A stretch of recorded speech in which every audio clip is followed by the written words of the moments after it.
Hello बच्चों।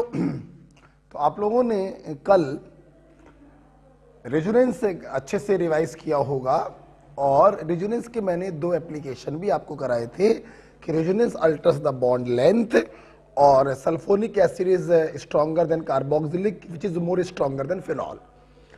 ये clear हो गया था। आज हम लोग को रेजोनेंस का तीसरा एप्लीकेशन करना है जिसका नाम है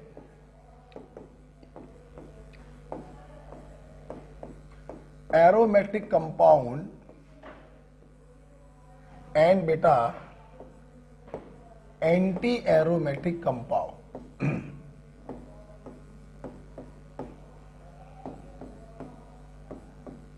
ठीक है, देखिए हम लोग कैसे पहचानते हैं हमारा कंपाउंड एरोमेटिक होगा या एंटी एरोमेटिक होगा। देखिए ये कंपाउंड जो होते हैं इनके 5 कैरेक्टर्स होते हैं। पहला, these compound must be cyclic, planar,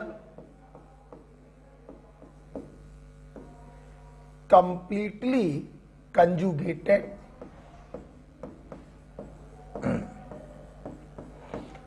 give substitution reaction, not addition, और लास्ट वाला पॉइंट है follow हक्कल rule.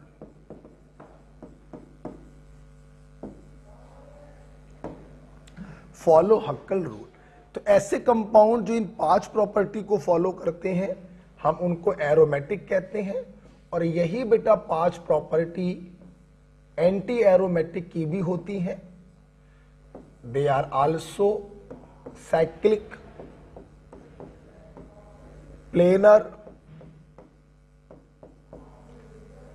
completely conjugated, give substitution reaction, not addition, and follow हक्कल rule. Follow हक्कल rule. ठीक है, तो जो कंडीशन एरोमेटिक की है वही कंडीशन एंटी एरोमेटिक की भी होती है, बस इनके हक्कल रूल में डिफरेंस होता है। अब देखो बेटा, जब भी आपको एरोमेटिक और एंटी एरोमेटिक पहचानने को आए आप सारी बातें मत देखिए। साइक्लिक तो आपको दिखाई पड़ जाएगा दूर से, बाकी आप मेनली 2 चीजों पे फोकस करेंगे कि वो मॉलिक्यूल प्लेनर होना चाहिए और हक्कल रूल को फॉलो करना चाहिए। प्लेनर का बेटा मतलब है कि रिंग में जितने भी एटम हैं वो sp2 हाइब्रिडाइज होने चाहिए। बेटा बोलो क्या चाहिए? sp2। और उसके बाद अब हक्कल रूल लगाकर देखेंगे। एरोमेटिक का हक्कल रूल होता है 4n+2 बराबर number of delocalized pi electron. Aromatic का हक्कल रूल होता है 4n+2 बराबर number of delocalized pi electron. For example लिखिएगा मत समझने के लिए, जैसे मान लो आपको ये पता करना था कि ये मॉलिक्यूल कैसा होगा, राइट? तो आप देखिए इसमें कितने इलेक्ट्रॉन डिलोकलाइज हो रहे हैं? 2, 2 4, 2 6। तो इन डिलोकलाइज पाई इलेक्ट्रॉन को आप बराबर के राइट में रख देना और n की वैल्यू को निकालना।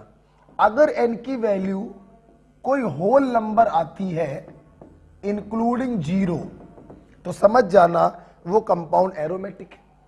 और एंटी एरोमेटिक का हक्कल रूल होता है 4n बराबर number of delocalized pi electron. Okay बेटा, ओके। और जैसे यहां पे आपने रखा वैसे वहां पे रख देना और n की वैल्यू को निकालना। और n की वैल्यू अगर कोई भी होल नंबर आए बट नॉट 0 तो समझ जाना वो कंपाउंड एंटी एरोमेटिक होगा। बात बड़ा क्लियर हो रही है। तो इस बात को आप लोग ध्यान रखिएगा कि एरोमेटिक और एंटी एरोमेटिक के हक्कल रूल में दो डिफरेंस है। यहां पे 4n+2 होता है, वहां पे 4n होता है। यहां पे n का वैल्यू कोई भी होल नंबर इंक्लूडिंग जीरो हो सकता है, यहां पर n का value whole number but not zero होना चाहिए। तो आप लोग दो चीजों को देखेंगे, प्लेनैरिटी को चेक करेंगे और हक्कल रूल को फॉलो करेंगे बस। बाकी साइक्लिक तो आपको दूर से दिखाई पड़ जाए। ओके बेटा, ठीक है, इसको लिख लीजिएगा। आइए, और इसके बाद हम लोग सीधे एग्जाम्पल चालू करेंगे, आपको अच्छी फीलिंग आएगी। ठीक है, तो समय बर्बाद नहीं करेंगे, क्योंकि आप लोग को जानते हैं अगर लिखने में समय लगे तो वीडियो को पॉज करके लिख सकते हो आप लोग, है ना। चलो, जैसे सीधे बेटा मैं कुछ एग्जाम्पल्स डील करने जा रहा हूं। आइए देखेंगे बेटा, नाम आपको इसका मालूम ही होगा, दिस इज बेंच। अब देखिए, सबसे बड़ा पहला काम होगा कि प्लेनैरिटी चेक करेंगे। रिंग के सारे एटम sp2 होने चाहिए। सारे कार्बनों ने एक एक पाई बॉन्ड बनाया है। According to sp3 - pi rule, all carbons are sp2, so this entire molecule is planar. अब प्लेनैरिटी के बाद हम हक्कर रूल लगाएंगे। चलो पहले एरोमेटिक का लगा के देखते हैं। 4n+2 बराबर 2, 2 4 और 2 6। एक पाई बॉन्ड में 2 इलेक्ट्रॉन होंगे, पाई इलेक्ट्रॉन, तो 3 पाई बॉन्ड में 6 पाई इलेक्ट्रॉन होंगे। n बराबर 1 आ गया। This is a aromatic compound. ठीक है, आप जानते बेटा ये सारे इलेक्ट्रॉन देखिए डिलोकलाइज हो रहे हैं। ये इधर जाएगा, ये इधर जाएगा और ये इधर जाएगा। आपको जबरदस्ती डिलोकलाइज देखने की जरूरत नहीं है। जो भी क्वेश्चंस आते हैं इलेक्ट्रॉन डिलोकलाइज होते हैं, जो भी पाई इलेक्ट्रॉन्स होते हैं, तो आप उसको लेके परेशान मत हो। ठीक है, अच्छा आगे बढ़ते हैं। मान लीजिए एग्जांपल ये दिया, दो बातें मैं बताऊंगा जो लिखवाऊंगा नहीं। देखिए, नाम तो आपको इसका मालूम होगा, पेरिडी। देखो बेटा, मैं एक बात बोल रहा हूं, आप चाहे तो उसको कॉपी में ऊपर लिख लीजिएगा। अगर किसी एटम ने पाई बॉन्ड बनाया है तो उस एटम पे जो पॉजिटिव चार्ज, निगेटिव चार्ज या जो लोन पेयर होता है वो रेजोनेंस में पार्टिसिपेट नहीं करता। मतलब ये लोन पेयर रेजोनेंस में इन्वॉल्व नहीं होगा, ये डिलोकलाइज नहीं होगा। ठीक, अच्छा ये बात ध्यान रखिएगा, ऊपर लिख लीजिएगा। अच्छा, हमें पता करना था ये मॉलिक्यूल क्या होगा। पहला काम है प्लेनैरिटी को चेक करना। सारे कार्बन sp2 है। नाइट्रोजन देखिए 2 सिग्मा बॉन्ड पेयर, एक लोन पेयर, ये भी sp2 है। पूरा मॉलिक्यूल प्लेनर है। आइए हक्कर रूल लगाते हैं। पहले एरोमेटिक का लगा के देख लिया करो। 4n+2 बराबर 2, 2 4 और 2 6। ये डिलोकलाइज नहीं होगा। n = 1 होल नंबर आ रहा है। Yes, this is a aromatic compound. Okay बेटा, बाबड़ा क्लियर है। चलिए अगला एग्जांपल देखते हैं। हाँ, इस अगले एग्जांपल से आपको मुंह जवानी हम दो बातें बताएंगे। नाम सबसे पहले बता लीजिए, फ्यूरॉन। ठीक है, देखिए दो बातें बताएंगे। बात नंबर 1, अगर किसी एटम पर एक से ज्यादा लोन पेयर है, ठीक है, तो सिर्फ एक लोन पेयर ही रेजोनेंस में इन्वॉल्व होता है। पहला पॉइंट ये समझ लीजिए।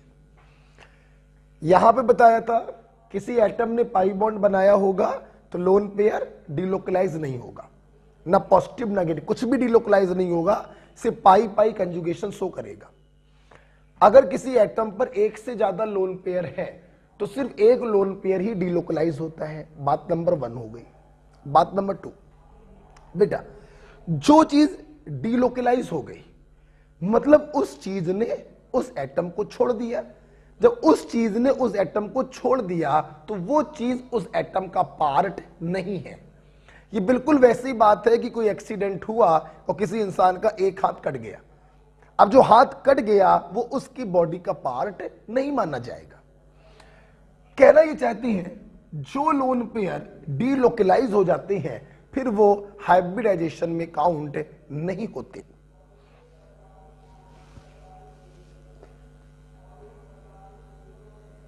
सुनिए बेटा, ये चारों कार्बन sp2 में, उसमें कोई शक नहीं। इस एटम को देखिए, 2 सिग्मा वाले बॉन्ड पेयर है और 2 लोन पेयर है। लेकिन एक लोन पे चूंकि चला गया तो अब वो हाइब्रिडाइजेशन का पार्ट नहीं माना जाएगा। तो 2 sigma bond pair, 1 lone pair, ये भी बेटा sp2 है। तो पूरा मॉलिक्यूल क्या हो गया? प्लेनर हो गया। अब लगाइए हक्कल रूल, डीलोकलाइज पाई इलेक्ट्रॉन के बराबर करेंगे, 2 2 4 2 6, ये डीलोकलाइज नहीं हो रहा है, n = 1, yes this molecule is also aromatic. Baba clear है? तो मैंने इन 2 एग्जाम्पलों में आपको 3 ऐसी बातें बताई जो लिखवाई नहीं है मैंने, मुंह जबानी बताई, आप लिख लीजिएगा।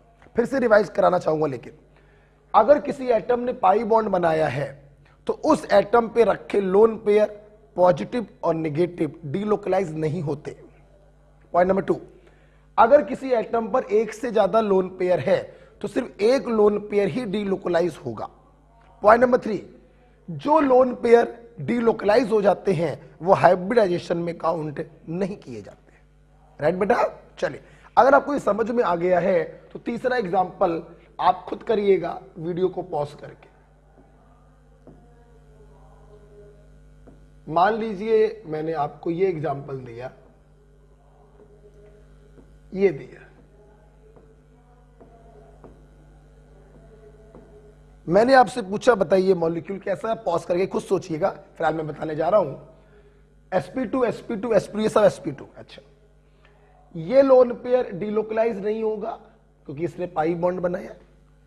इन दोनों में से सिर्फ एक डीलोकलाइज होगा, एक डीलोकलाइज नहीं होगा। इतना क्लियर? तो ये नाइट्रोजन भी देखो 2 सिग्मा 1 लोन पेयर sp2 है, और ये सल्फर भी 2 सिग्मा 1 लोन पेयर sp2 है। पूरा मॉलिक्यूल sp2 है।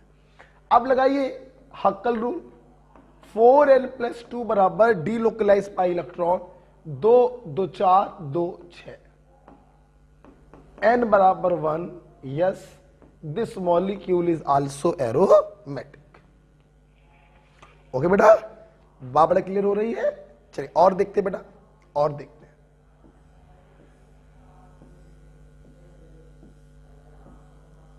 देखेंगे बेटा, ये देखिए, हमने बोला बताइए ये मॉलिक्यूल कैसा है। ध्यान दीजिए बेटा, सबसे पहले प्लेनरिटी देखेंगे, sp2 sp2 sp2 sp2। What about this? सुनना प्लीज, हमें देखना।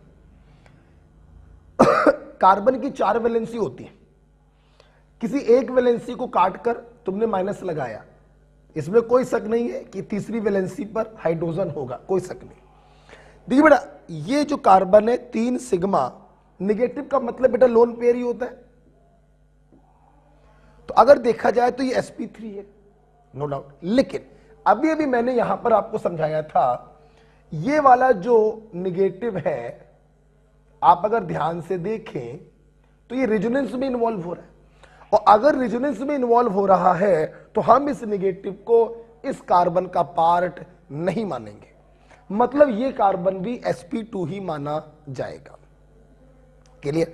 मतलब ये पूरा मॉलिक्यूल क्या हो गया? प्लेनर। अब प्लेनर अगर है तो हक्कर रूल लगाइए, 4n+2 बराबर 2 2 4, ये भी डीलोकलाइज हो रहा है, 2 6, तो n बराबर 1, yes this molecule is also aromatic. तो ध्यान रखिएगा बेटा, हमने जो यहां पे मुंह जवानी 3 बातें बताई थी, बहुत ही इंपॉर्टेंट बात थी। ये नेगेटिव चूंकि डीलोकलाइज हो रहा है तो इस नेगेटिव को इस कार्बन का पार्ट नहीं मानेंगे, हाइब्रिडाइजेशन में काउंट नहीं करेंगे। 3 बॉन्ड पेयर है, मतलब ये sp2 होगा। राइट? और देखिए बेटा, मैंने मान लीजिए आपको ये दिया,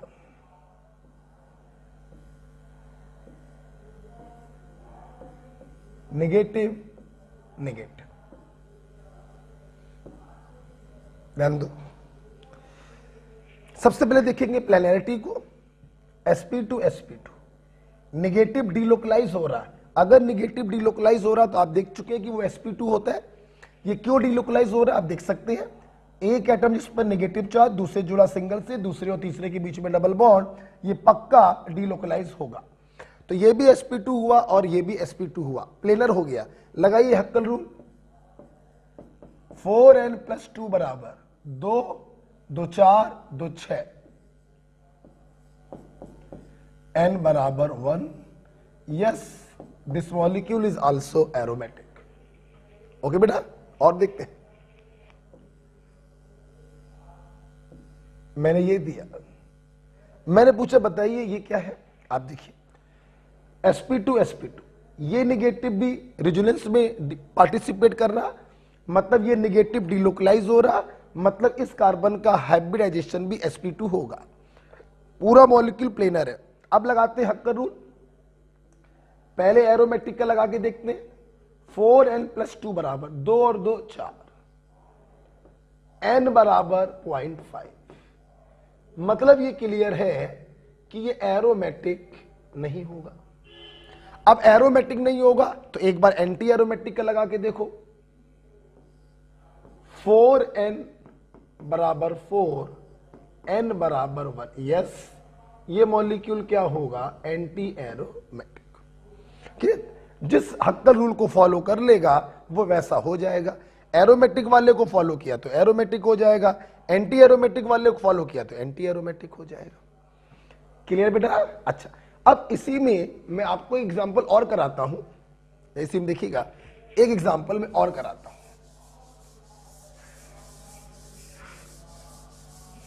देखना, अब मान लो मैंने आपको एग्जांपल एक ये दिया,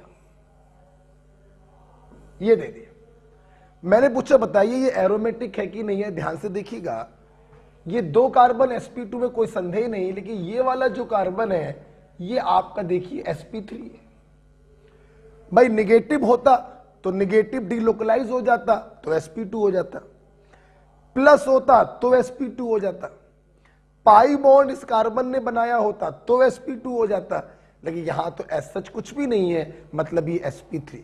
अगर कोई एटम sp3 हो गया तो अब ये प्लेनर नहीं है, this is a non planar. और अगर ये नॉन प्लेनर है तो हक्कल रूल लगाकर देखने की कोई जरूरत नहीं है, it must be non aromatic.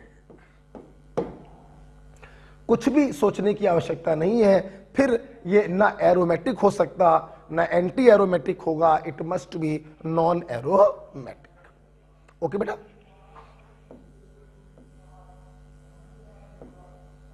मैंने ये दिया, आप देख सकते हैं चारों कार्बन sp2 है, मॉलिक्यूल प्लेनर है। हक्कल रूल लगाइए, पहले एरोमेटिक का लगाकर देखा तो दशमलव में आ गया, मतलब ये एरोमेटिक नहीं है। फिर एंटी एरोमेटिक का लगाकर देखा तो होल नंबर में आ गया, मतलब ये कंपाउंड एंटी एरोमेटिक है। ओके बेटा, ओके। और देखिए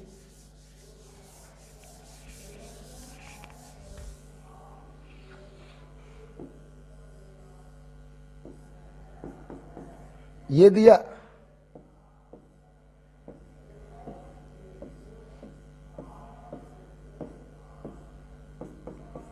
ये दिया, आप देखिए बेटा sp2 कार्बोकेटायन हमेशा sp2 होता है। क्यों? आप खुद देखिए, कार्बन के 4 वैलेंसी होती, एक वैलेंसी को काट के आपने प्लस लगाया होगा, मतलब एक वैलेंसी पे H होगा, तो 3 सिग्मा है, 3 बॉन्ड पेयर, लोन पेयर तो कोई है नहीं, पॉजिटिव में तो कोई लोन पेयर होगा नहीं, तो sp2 होगा।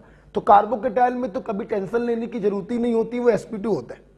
तो पूरा मॉलिक्यूल आपका प्लेनर हो गया।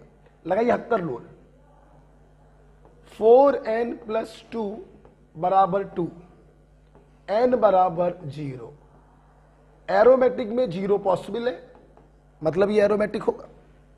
ठीक, यहां पर आइए, सारे के सारे sp2 में मॉलिक्यूल प्लेनर है। हक्कर रूल लगाएंगे, 4n + 2 बराबर 6, n बराबर 1। यस, ये भी एरोमेटिक होगा। ओके बेटा, तो इस प्रकार से आप लोग किसी भी मॉलिक्यूल को चेक कर सकते हैं कि वो एरोमेटिक होगा या नहीं होगा। ठीक है बेटा, अच्छा ध्यान रखना बेटा। अब मान लीजिए मैं आपको कोई मॉलिक्यूल ये देता हूं, ध्यान से लोग देखेंगे,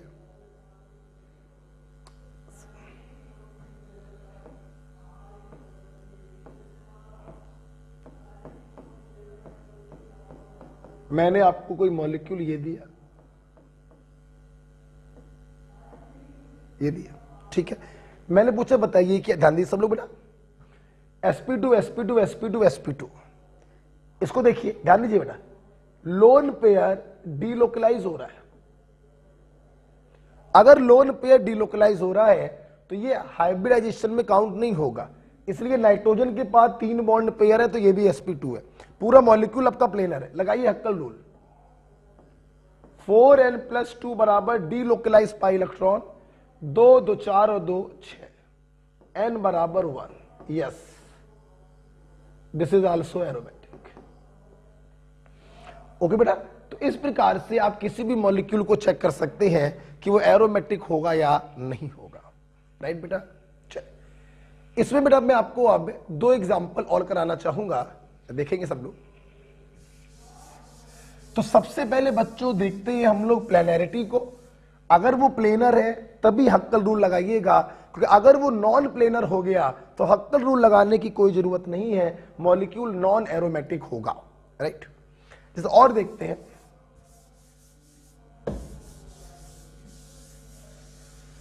और देखते हैं बेटा, जैसे मान लीजिए मैंने ये देखा, हाँ एक एग्जांपल जरा ये देख लीजिए,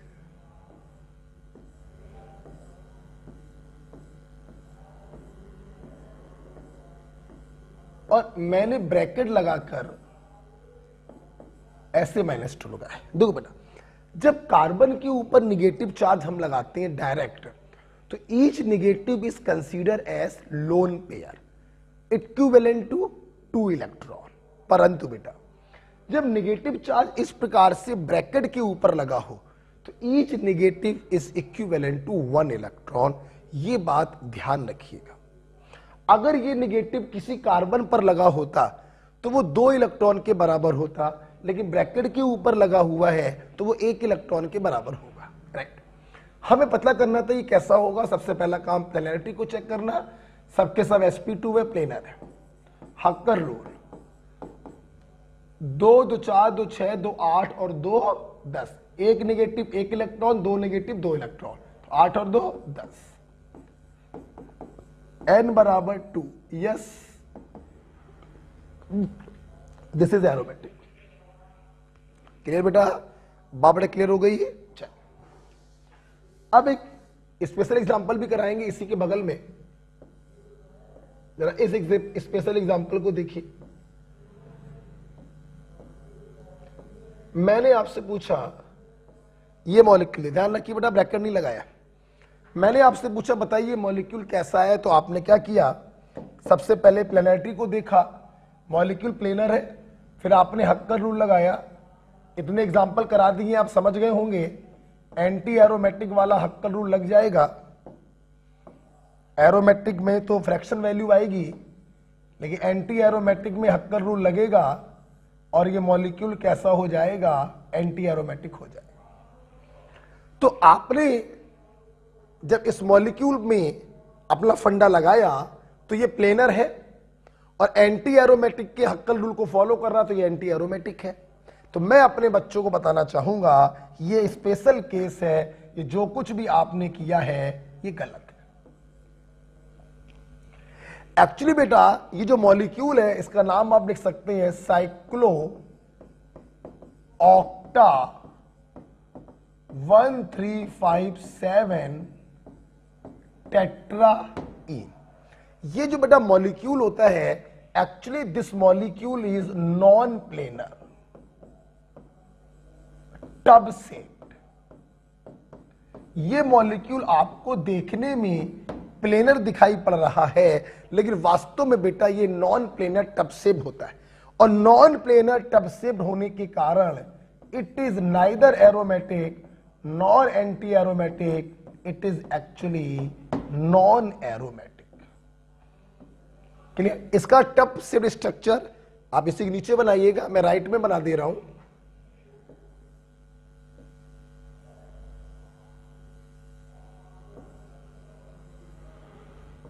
ये देखिए, ये देखिए टब शेप्ड होता है और टब शेप होने के कारण ये नॉन प्लेनर होता है, और नॉन प्लेनर होने के कारण ये नॉन एरोमेटिक होता है। तो इस चीज को आप ध्यान रखिएगा।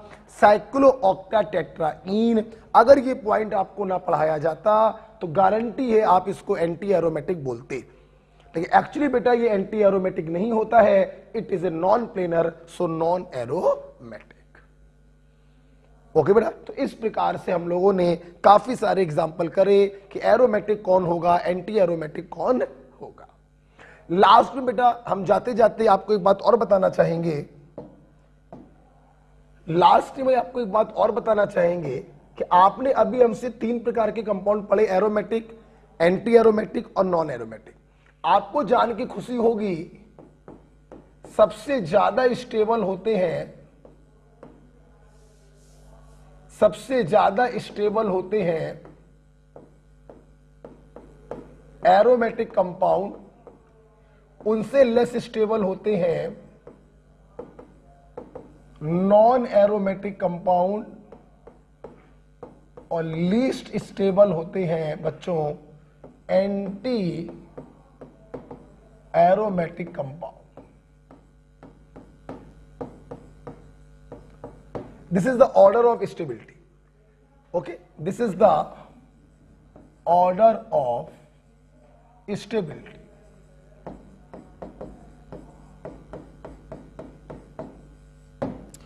This is the order of stability.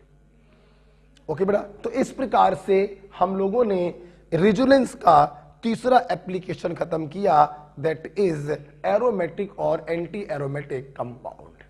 इसमें एक स्पेशल केस करवाया है साइक्लोटेट्राईन का, जो देखने में एंटी एरोमेटिक लग रहा है बट एक्चुअली में टब शेप्ड नॉन प्लेनर होने के कारण वो नॉन एरोमेटिक होता है। ओके, चलिए अब हम लोग तीसरे के बाद चौथा एप्लीकेशन पढ़ने जा रहे हैं, दैट इज, ध्यान से इसको देखिएगा, stability of substituted benzyl carbocation. देखिए बेटा,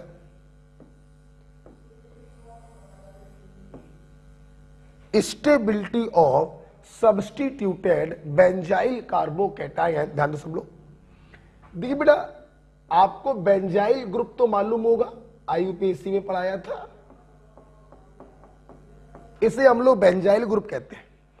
अगर इस बेंजाइल में इस फ्री वैलेंसी को हटाकर हम इसी पर प्लस लगा दें तो इसी को कहते हैं बेंजाइल कार्बोकैटायन। हमारे बेटा मेडिकल में सवाल कैसे आते हैं, इस बेंजाइल कार्बोकैटायन में हम किसी एक ग्रुप को लगा देते हैं, कभी NO2 लगा दिया, कभी CH3 लगा दिया, कभी हेलोजन लगा दिया, कभी कुछ और लगा दिया, और आपसे स्टेबिलिटी ऑर्डर जो है वो पूछा जाता है। जो मैं बोलने जा रहा हूं उसे ध्यान से सुनिएगा, और लिखना हो तो लिख लीजिएगा। अगर जिनको आप कंपेयर कर रहे हो, 3-4 स्ट्रक्चर बनाकर दिए जाए, अगर लगे हुए ग्रुप डिफरेंट हैं तो हम सिर्फ डोमिनेटिंग इफेक्ट को देखते हैं। डोमिनेटिंग इफेक्ट होता है रेजोनेटिंग इफेक्ट, +R और -R। लेकिन बेटा अगर चारों स्ट्रक्चरों में जो ग्रुप लगे हैं वो सेम लगे, सिर्फ उनकी पोजीशन अलग अलग है, CH3 कभी ऑर्थो पे लगा, दूसरे में मेटा में लगा दिया, तीसरे में पैरा में लगा दिया, और स्टेबिलिटी आपसे पूछी। अगर ग्रुप सेम है तो हम सारे इफेक्ट को देखते हैं, रेजोनेटिंग भी और इंडक्टिव भी। ठीक है, दोबारा बोलना चाहे तो रिवाइंड करके दोबारा सुन लीजिएगा, और लिखना चाहे तो लिख लीजिएगा। मैं दोबारा बोल दे रहा हूं, अगर ग्रुप डिफरेंट है तो सिर्फ डोमिनेटिंग इफेक्ट को लेकर चला करो, और अगर ग्रुप सेम है तो सारे इफेक्ट को लेके चला करो। ठीक, जैसे जैसे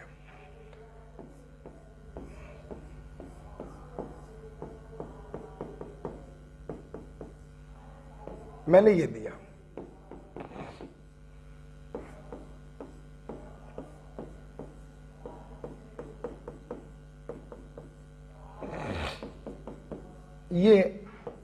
मैंने आपको दिए,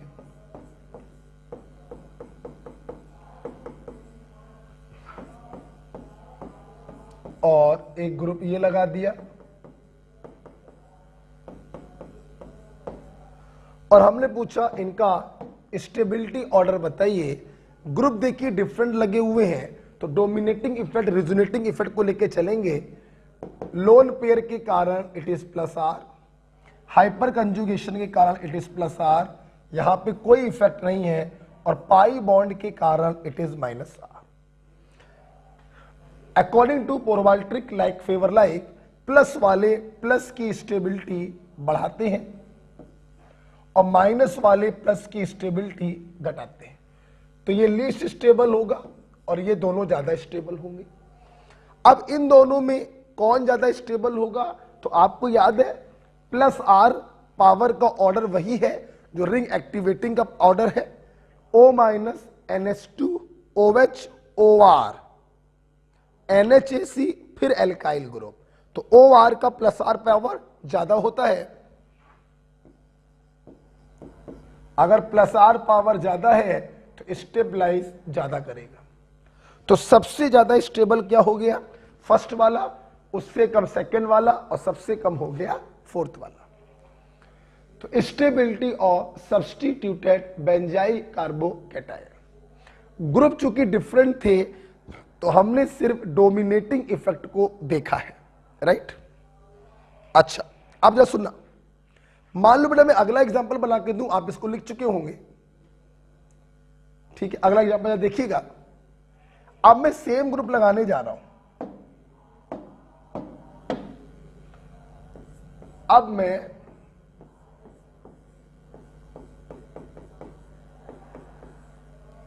सेम ग्रुप लगाने जा रहा हूं। बहुत ही इंपॉर्टेंट चीज आप लोग पढ़ रहे हैं, बहुत इंपॉर्टेंट चीज है।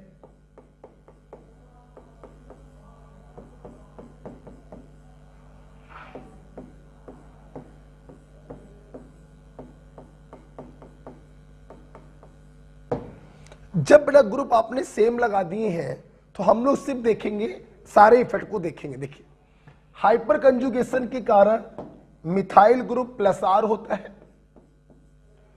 और इंडक्टिव में ये प्लस आई होता है, अगर आपको याद हो।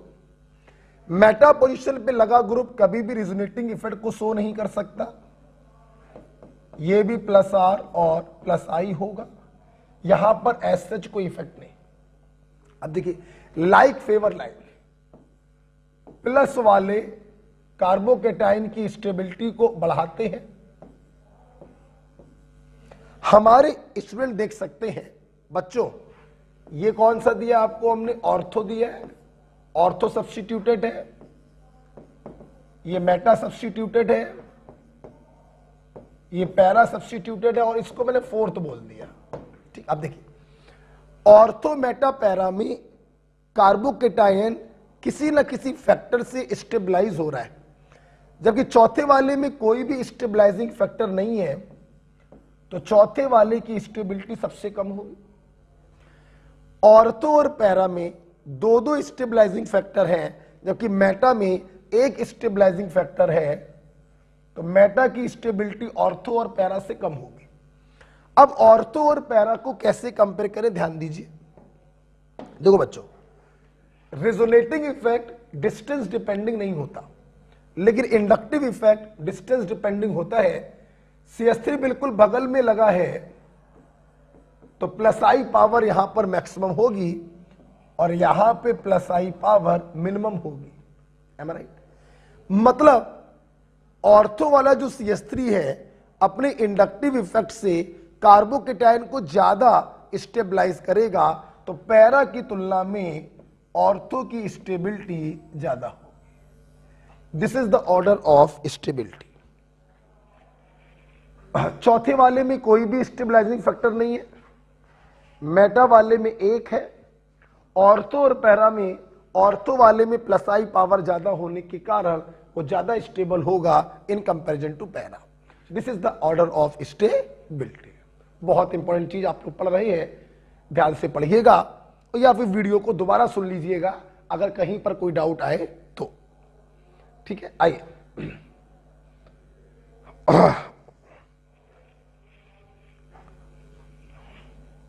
देखते हैं बेटा।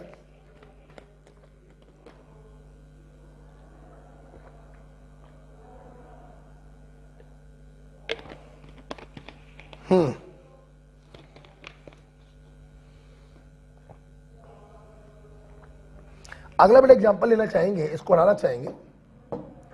जरा अगला एग्जांपल बेटा देखो, ये मैं करके दिखा रहा हूं, लास्ट एग्जांपल है इसके ऊपर। अब की बार बेटा मैंने OCH3 लगा दिया, ऑर्थो पे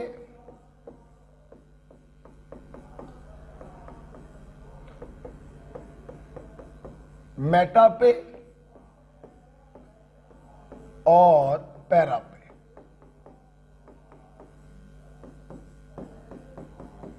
और एक बार कोई भी ग्रुप नहीं लगाया, सिंपल ऐसे ही छोड़ दिया, जिसको हम लोग बोल रहे हैं फोर्थ। ठीक है, तो ये आपका ऑर्थो है, ये आपका मेटा है, ये आपका पैरा है और ये आपका फोर्थ है।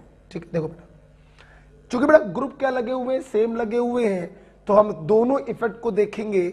लोन पेयर के कारण ये +R है और इलेक्ट्रोनेगेटिव होने के कारण ये -I है। -I पावर ऑर्थो पे ज्यादा होगी, मेटा पे सिर्फ -I और यहां पे +R -I मिनिमम, यहां पे कुछ भी नहीं।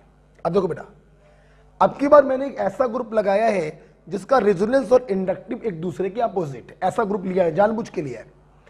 तो +R के कारण ये प्लस की स्टेबिलिटी बढ़ाएगा, जबकि माइनस के कारण घटाएगा, माइनस के कारण घटाएगा और प्लस के कारण बढ़ाएगा। अब देखो बेटा, जानते हो बेटा, हम लोग 4 प्रकार के इलेक्ट्रॉनिक डिस्प्लेसमेंट पढ़ते हैं। 3 आप पढ़ चुके हो, इंडक्टिव, इलेक्ट्रोमेरिक और ये रेजोनेंस। चौथा पढ़ोगे हाइपर कंजुगेशन। इन चारों इफेक्ट में सबसे पावरफुल इफेक्ट होता है रेजोनेंस।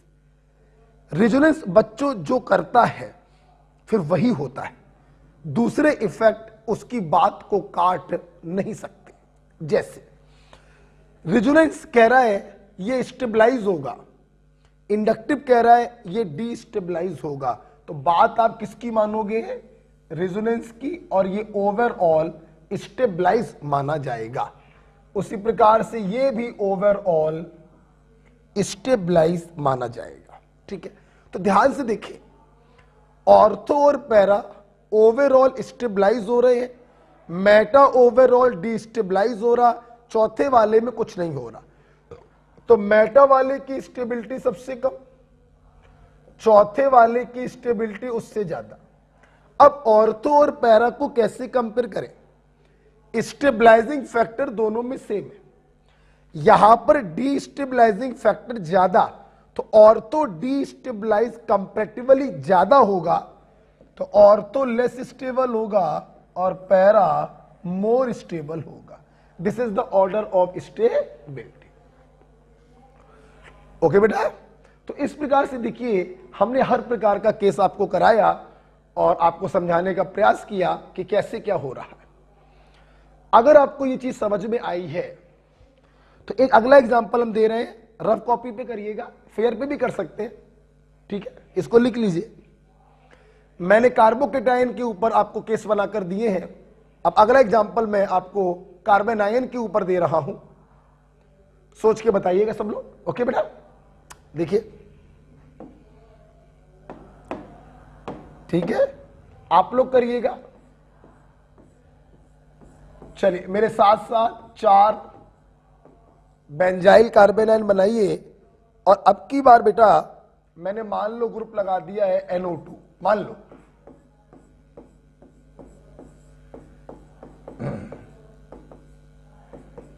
ठीक है, चलिए आपको बताना है स्टेबिलिटी ऑर्डर क्या होगा। एक ये दे रहे हैं,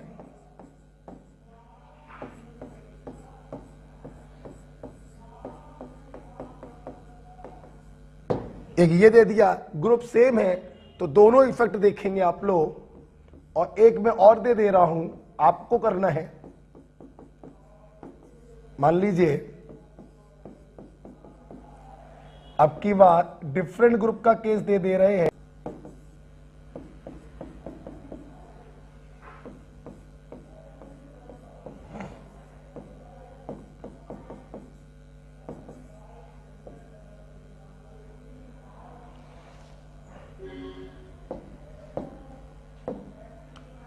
डिफरेंट ग्रुप का केस दे रहे हैं।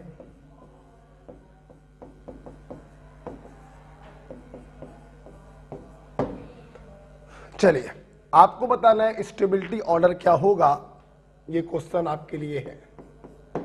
ठीक है, वीडियो को पॉज करिएगा और इनके आंसर अपने आप बनाइएगा। फिलहाल मैं बताने जा रहा हूं बिना समय बर्बाद किए। ग्रुप सेम है, सारे इफेक्ट देखेंगे। Minus R minus I max minus I minus R minus I minimum, यहां पे कुछ भी नहीं। माइनस वाले माइनस की स्टेबिलिटी को बढ़ाएंगे, मतलब स्टेबलाइज करेंगे इसको। आप लोग बेटा देख सकते हैं कि चौथे वाले में कोई भी स्टेबलाइजिंग फैक्टर नहीं है, मतलब चौथा वाला जो होगा वो लीस्ट स्टेबल होगा। चौथे वाले से ज्यादा स्टेबल होगा मेटा वाला। अब ऑर्थो और पैरा को कैसे कंपेयर करें, यहां पर एक स्टेबलाइजिंग फैक्टर बड़ा है तो ऑर्थो वाले की स्टेबिलिटी ज्यादा होगी पैरा वाले से। तो पहले वाले का आंसर ये आ गया, ऑर्थो पैरा मेटा और फोर्थ। दूसरे क्वेश्चन में आप देखिए हमने डिफरेंट ग्रुप लगाए हैं, सिर्फ डोमिनेटिंग इफेक्ट को देखिएगा, सबको देखने की जरूरत नहीं है। लोन पेयर के कारण प्लस आर, हाइपर कंजुगेशन के कारण प्लस आर, यहां पे कुछ नहीं, और पाई बॉन्ड के कारण माइनस आर। माइनस वाले स्टेबिलिटी बढ़ाएंगे, प्लस वाले स्टेबिलिटी घटाएंगे। अब सवाल है इन दोनों को कैसे कंपेयर करें, तो OCH3 की प्लस आर पावर ज्यादा है, ये ज्यादा घटाएगा। तो इस प्रकार से this is the order of stability. Okay, तो ये आप लोगों ने बच्चों आज देखा stability of substituted benzyl carbocation. Different group लगे हों तो सिर्फ डोमिनेटिंग इफेक्ट को देखो, और सेम ग्रुप लगे हों तो दोनों इफेक्ट को हम लोग देखते हैं। राइट बेटा, चल अगर ये वाला कॉन्सेप्ट आपको समझ में आ गया है तो आगे की सारी चीजें आपको समझ में आएंगी।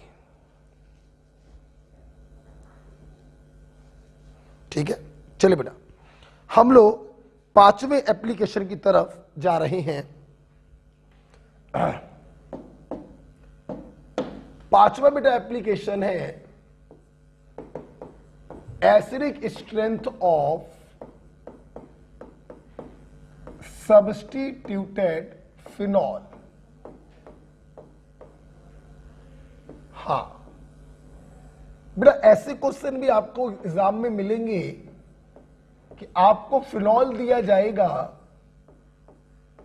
और इसमें डिफरेंट ग्रुप लगाए जाएंगे, और आपसे क्वेश्चन होगा कि एसिडिक स्ट्रेंथ का ऑर्डर बताइए। तरीका फिर वही है, अगर ग्रुप डिफरेंट है तो डोमिनेटिंग इफेक्ट को देखना, और अगर ग्रुप सेम है तो सारे इफेक्ट को देखना। जैसा कि मैं आपको इंडक्टिव इफेक्ट में पढ़ा चुका था कि एसिडिक स्ट्रेंथ जो होती है directly proportional to minus I और minus R and inversely proportional to plus I और प्लस आर। तो आइए सीधे क्वेश्चन चालू करते हैं।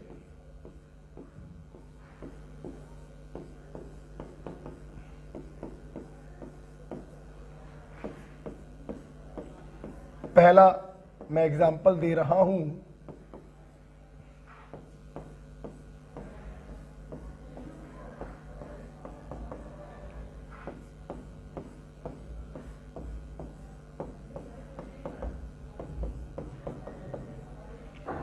डिफरेंट ग्रुप लगा के दे रहा हूं। आपको सिर्फ डोमिनेटिंग इफेक्ट को देखना होगा। देखिए देखिए बेटा, सारे ग्रुप डिफरेंट है, आप डोमिनेटिंग इफेक्ट को देखेंगे। NO2 का डोमिनेटिंग इफेक्ट रेजोनेटिंग होता है, हेलोजन का डोमिनेटिंग इफेक्ट -I है, क्योंकि +R से ज्यादा पावरफुल इनका क्या होता है, -I होता है। यहां पे कुछ भी नहीं है, यहां पे +R है, यहां पे प्लस। माइनस वाले एसिडिक स्ट्रेंथ को बढ़ाते हैं और प्लस वाले एसिडिक स्ट्रेंथ को घटाते हैं। लास्ट के दोनों लेस एसिडिक होंगे, पहले दोनों ज्यादा एसिडिक होंगे। अब इन दोनों में कौन ज्यादा एसिडिक होगा, तो रेजोनेंस जो भी करता झेल के करता है, तो रेजोनेंस के कारण अगर एसिडिक स्ट्रेंथ बढ़ रही है तो ज्यादा बढ़ेगी। इन दोनों को कैसे कंपेयर करें, अभी अभी आप लोगों ने देखा था कि OCH3 की +R पावर ज्यादा है, तो ज्यादा डी एसिडिक स्ट्रेंथ को कम कर देगा, तो ओवरऑल ऑर्डर ये बनेगा।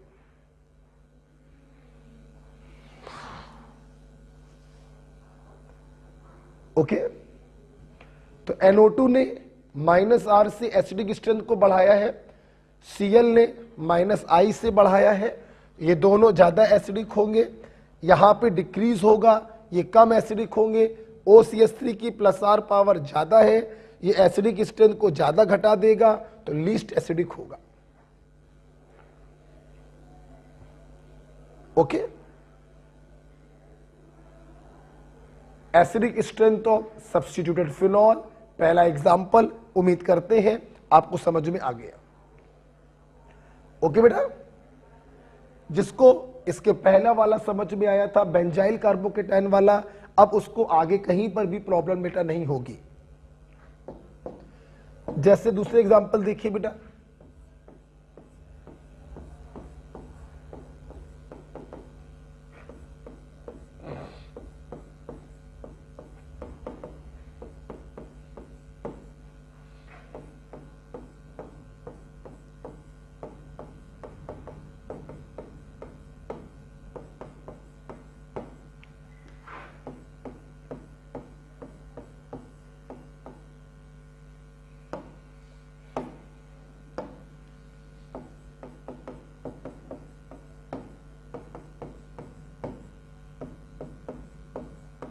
देखिए बेटा, अब देखिए बेटा, यहां पर तो साफ साफ दिखाई पड़ रहा है कि यहां पर ग्रुपों का सीधे सीधे नंबर बढ़ता जा रहा है।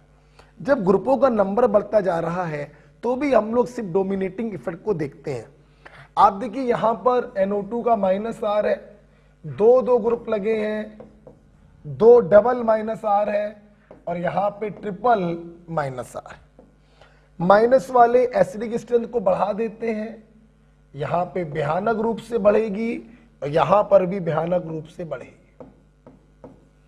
इसलिए आप देखिए यहां पर कोई इफेक्ट नहीं है, एसिडिक स्ट्रेंथ जो है वो लगातार बढ़ती जा रही है। और आपको बताना चाहेंगे इसका नाम होता है ट्राइनाइट्रोफिनॉल, और इसको हम लोग पिक्रिक एसिड भी कहते हैं, क्योंकि इसकी जो एसिडिक स्ट्रेंथ है वो कार्बोक्सिलिक एसिड से भी ज्यादा होती है। तो कार्बोक्सिलिक एसिड से ज्यादा एसिडिक हो जाता है, मतलब ये एसिड ना होते हुए भी एसिडिक है, इसलिए बेटा इसके नाम में आता है पिक्रिक एसिड। आपके मेडिकल में सवाल पूछा गया वो कौन सा एसिड है जिसमें COOH ग्रुप नहीं होता, पिक्रिक एसिड। OH होता है, COOH नहीं होता, लेकिन 3 -R ग्रुपों के कारण इसका एसिडिक स्ट्रेंथ बहुत ज्यादा हो जाता है और ये कार्बोक्सिलिक एसिड से भी स्ट्रॉन्ग हो जाता है। ओके बेटा, अब हम लोग आगे बढ़ रहे हैं, कुछ और एग्जांपल देखते हैं। ट्राइनाइट्रोफिनॉल, एसिडिक स्ट्रेंथ कार्बोक्सिलिक से भी ज्यादा होती है, इसको हम लोग पिक्रिक एसिड के नाम से भी जानते हैं। ठीक है, अगला एग्जांपल देखिए।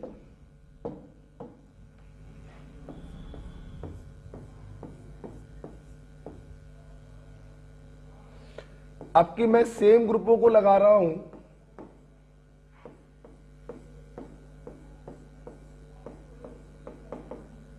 डिफरेंट पोजीशन पर,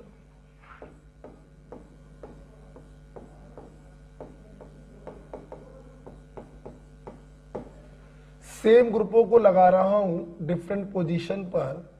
मेरे स्टूडेंट को समझना चाहिए, अब हम लोगों को सारे इफेक्ट को देखने पड़ेंगे।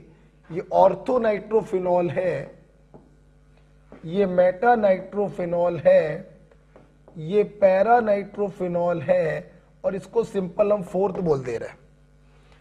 NO2 ने -R होता है, -I मैक्स, मेटा पे रिजोनेटिंग इफेक्ट नहीं होता, कुछ नहीं। माइनस वाले एसिडिक स्ट्रेंथ को बढ़ाते हैं,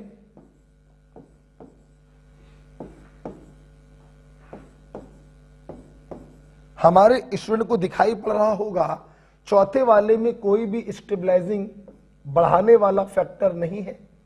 मेटा में एसिडिक स्ट्रेंथ बढ़ाने वाला एक है, ऑर्थो और पैरा में ऑर्थो में बढ़ाने वाला फैक्टर बड़ा है, तो ऑर्थो ज्यादा होगा पैरा से।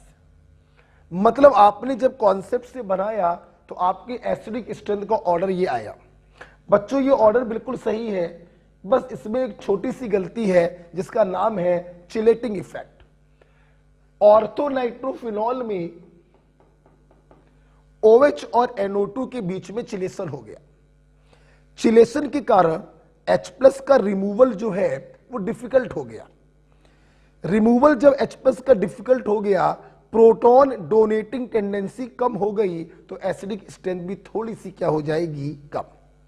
तो इस चिलेशन के कारण बेटा क्या होता है, ऑर्थो की एसिडिक स्ट्रेंथ पैरा से कम हो जाती है, मेटा से कम नहीं कर सकते, क्योंकि मेटा से तब भी ज्यादा रहेगा, क्योंकि मेटा में बढ़ाने वाला एक ही फैक्टर है और ऑर्थो में बढ़ाने वाले दो फैक्टर है।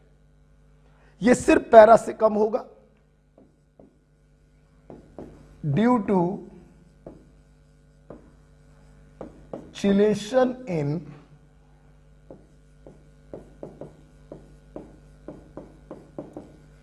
Ortho nitrophenol. इसलिए सही ऑर्डर बेटा इसका बनता है पैरा सबसे ज्यादा, फिर ऑर्थो, फिर मेटा और फिर फोर्थ। तो ध्यान रखिएगा, जब सेम ग्रुप होते हैं तभी ये चिलेटिंग प्लेटिंग इफेक्ट पिक्चर में आता है। अगर ग्रुप डिफरेंट है या उनका नंबर बढ़ रहा है तो सिर्फ डोमिनेटिंग इफेक्ट को देखो और कुछ मत देखो। क्लियर? जैसे एक एग्जांपल और लेते हैं जिसमें सेम ग्रुप को लगाकर हम आपको दिखाएंगे। एक एग्जांपल बच्चों हम और लेंगे, इसमें ये मैं हटाना चाहूंगा। चिलेटिंग इफेक्ट ध्यान रखिएगा ऑर्थो नाइट्रोफिनॉल में होता है। पॉज करके आप लिख सकते हैं। मैंने बेटा मान लीजिए ये ले लिया, फिनॉल ही लिया है और अब की बार हेलोजन लगाया,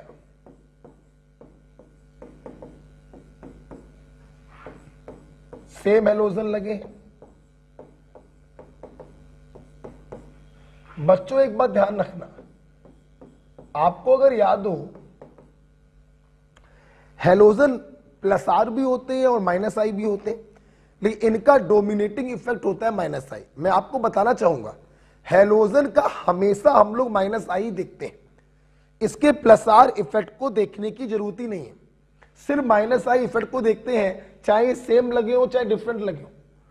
तो यहां पर रखिए -I मैक्स होगा, यहां पे -I और यहां पे -I मिनिमम। बच्चों आपके मन में आ रहा होगा सर ग्रुप जब सेम लगे होते हैं तो दोनों इफेक्ट को देखा जाता है, मैं मना नहीं कर रहा हूं, लेकिन हेलोजन के केस में हम लोग हमेशा -I इफेक्ट ही देखते हैं, चाहे हेलोजन सेम लगे हो डिफरेंट पोजीशन पर और चाहे डिफरेंट लगे हो सेम पोजीशन पर। ओके, तो आप समझ गए होंगे माइनस वाला एसिडिक स्ट्रेंथ सबसे ज्यादा बढ़ाएगा, यहां पे थोड़ी बढ़ेगी, ऑर्डर बनेगा ऑर्थो, मेटा, पैरा और ये फोर्थ वाला।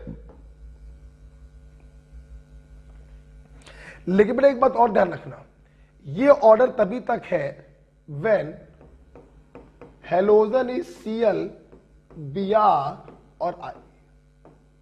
यहां पे फ्लोरीन नहीं होगा। अगर बेटा ये हेलोजन फ्लोरीन हो गया तो ऑर्थोफ्लोरोफिनॉल में हो जाता है चिलेशन, जिसके कारण ऑर्थो की एसिडिक स्ट्रेंथ 2 कदम पीछे जाएगी, मेटा और पैरा के पीछे जाएगी। ध्यान रखिएगा, तो यहां लिखवाऊंगा मैं इन ऑर्थोफ्लोरोफिनॉल चिलेशन अकर। जैसे इसके पहले वाले एग्जांपल में ऑर्थो नाइट्रोफिनॉल में चिलेशन था, वैसे यहां पे ऑर्थोफ्लोरोफिनॉल में होगा। हेंस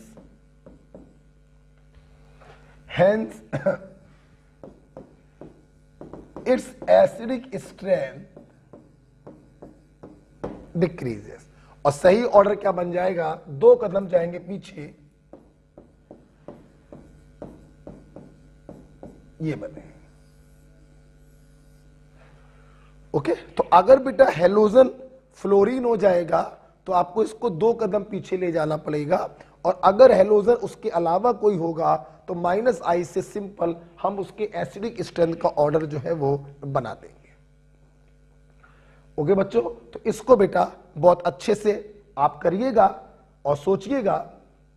आज मैंने आपको पढ़ा दिया है एरोमेटिक और anti aromatic compound, substituted benzyl carbocation का कैसे कंपेयर करते हैं स्टेबिलिटी, और फिनॉल का कैसे कंपेयर करते हैं एसिडिक स्ट्रेंथ, राइट। एक क्वेश्चन SW दे रहे हैं आपको, एसिडिक स्ट्रेंथ का ऑर्डर कंपेयर करना है।